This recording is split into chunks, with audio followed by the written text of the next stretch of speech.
Precisa-se de gente com amor no coração, gente que cante, gente que dance, gente que viva a oração, que testemunhe com sua vida o amor que Deus tem por nós, que cante alto, grite ao mundo, faça ao povo ouvir sua voz. Precisamos de santos, jovens santos, santos de calça jeans que bebem Coca-Cola e comem hot dog. Precisamos de santos, jovens santos, que levem Deus no coração, que semeiem a paz, que amem o irmão.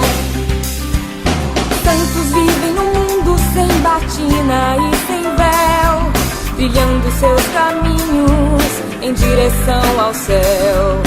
Santos que evangelizam e louvam o Deus que é amor, que transmitem a palavra até via computador.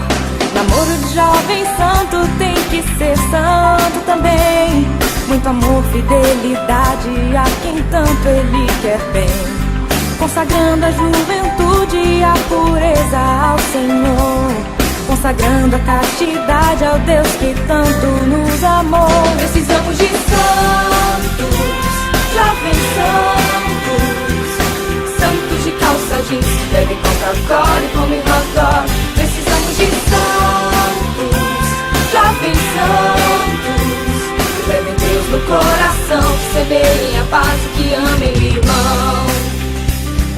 Precisa-se de santos no século 21, comprometidos com o mundo e com o bem de cada um, que amem a Eucaristia e não se envergonhem de contar ao mundo a revolução que todos juntos vão cantar. Santos que ouvem reggae, pop, samba, forró cristão, nas ruas com seus iPods cantam ao Deus que é perdão. Vivem no mundo e no mundo não tem medo de viver, pois o exemplo é Jesus Cristo e eu já sei quem quero ser. Eu quero ser santo, jovem santo, santo de calça jeans que bebe Coca-Cola e come hot dog.